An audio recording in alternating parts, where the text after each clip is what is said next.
Good evening and thank you for having me here today. I'm Dr. Tan, an agronomist with GWG. Today, I would like to briefly share with you a few important aspects of melon cultivation practice that we have in our farm. First, let me give you a brief introduction to our farm. We are located near the town of Batu Arang, Rawang, and our main activities are seed production and fresh production of melon. Our melons are cultivated under the rain shelter using fertigation system. We have about 13 rain shelters of various size with the capacity of growing around 44,000 plants per cycle. Each rain shelter is planted a week to ensure that we have continuous supply throughout the year.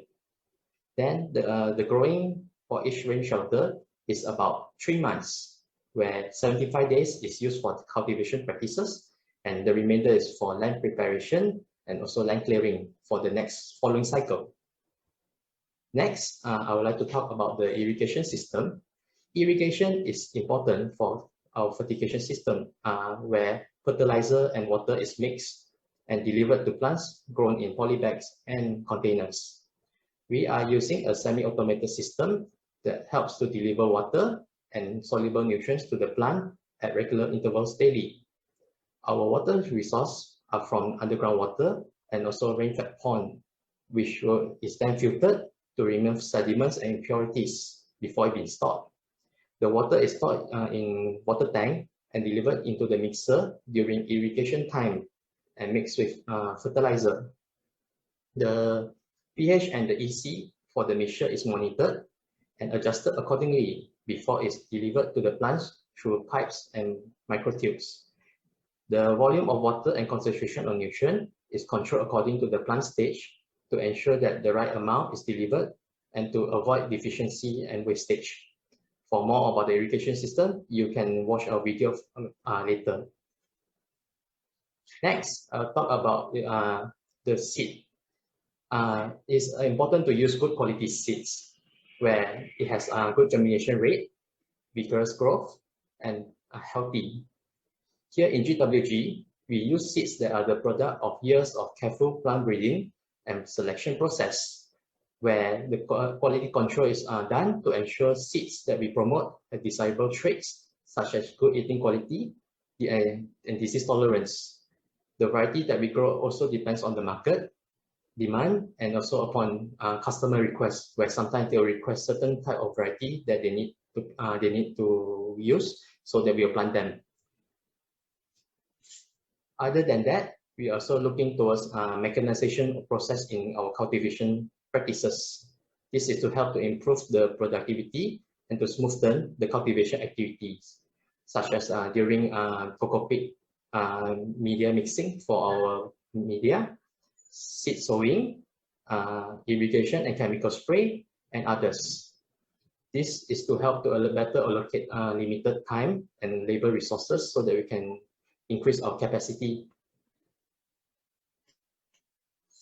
Next, we'll talk about is post-harvest handling. Post-harvest handling is important to extend the shelf life of our produce and to reduce losses due to injury and post-harvest damage. Harvesting is carried out in the morning, early in the morning, so that it's cool, and we use the basket to transfer them from the rain shelter to the processing area to avoid injury. At the processing area, the fruits are then graded, sorted, and packed into boxes with fruit netting to protect them. It is then transported to our customer within the same day or the next, so that it can reach the consumer as soon as possible. If storage is required, it is then stored inside a cold room where the temperature and humidity is controlled and can be regulated. The process is usually planned ahead before harvesting is done to ensure that smooth logistic processes, where we estimate the amount that we're going to harvest and match it with the customer requirement. Hi everyone, this is our slideshow for plant stage or crop cycle SOP that we need to follow. So we have a 6 stage.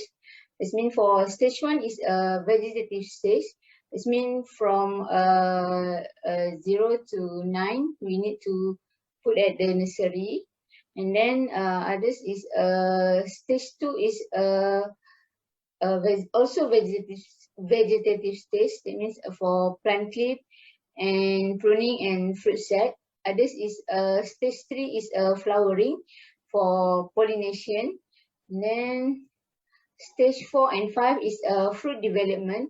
It's meant for fruit selection and fruit hanging.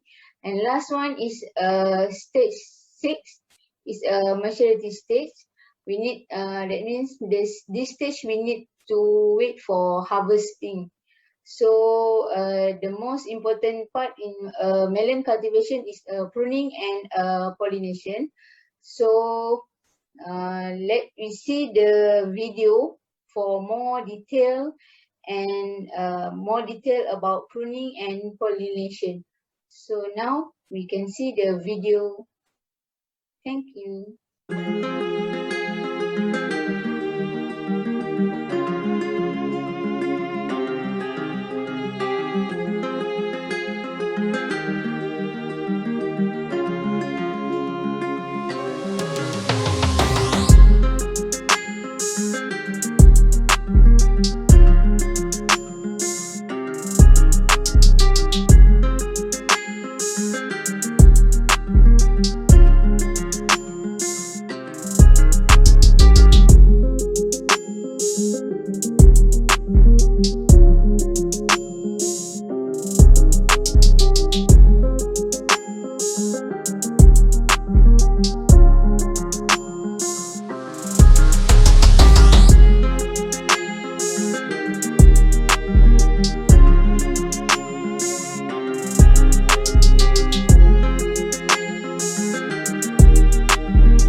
So pokok yang di depan saya ialah pokok melon yang berusia 6 hari.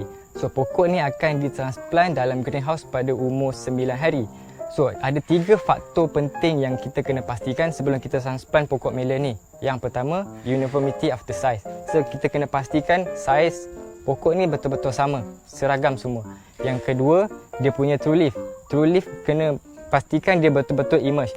Kiri kanan yang saya pegang ni ialah seed leaf, cotyledon. Yang true leaf yang saya masukkan tu yang tengah-tengah. True leaf yang sihat, anggaran dia besar ibu jari kita. Yang ketiga, kita kena pastikan dia punya akar betul-betul establish. And then yang ni baru kita boleh pastikan pokok ni sedia untuk transplant ke belum. Kita tak boleh transplant terlampau lewat. Dekat GWG, kita akan transplant pada awal pagi.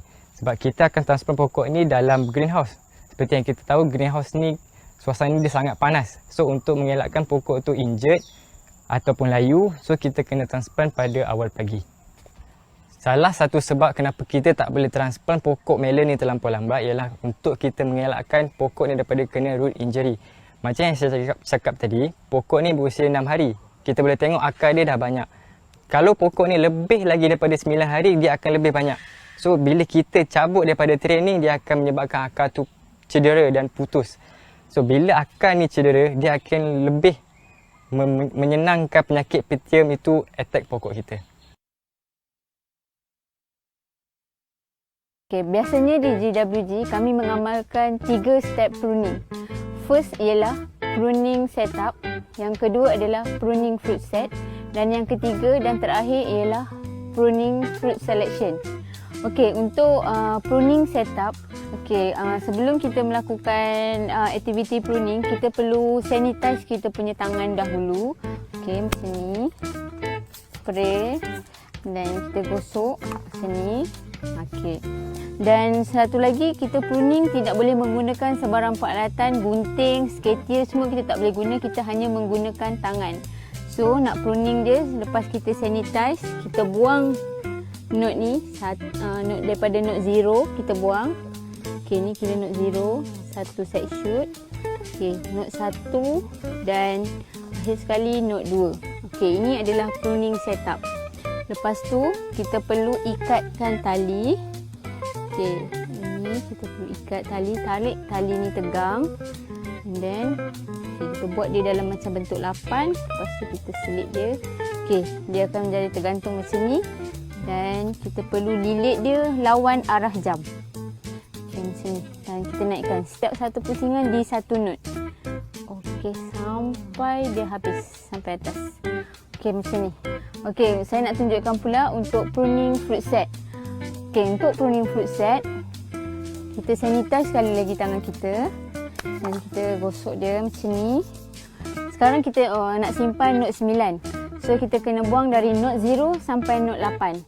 So, kita kena kira daripada bawah. Okey, daripada sini adalah 0, 0, 1, 2, 3, 4, 5, 6, 7 dan akhir sekali 8. Pruning fruit set ini adalah pruning yang sangat kritikal. Jika kita tak buat pruning fruit set, kita tidak akan dapat hasil. Kita tidak akan dapat buah. So, pruning fruit set juga menentukan bila tarikh kita nak harvest. Di GWG adalah kami menggunakan note 9, iaitu tarikh harvest dia adalah pada umur pokok 75 hari. Semakin tinggi note, semakin lama buah tu nak harvest ataupun kita nak tuai. So, yang terakhir adalah pruning fruit selection.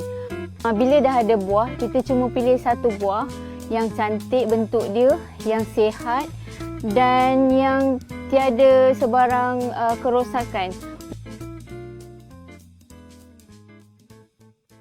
Okey, saya akan tunjukkan cara untuk melakukan proses penembungaan. Pertamanya, kita perlu ambil bunga jantan. Okey, bunga jantan saya nak tunjukkan.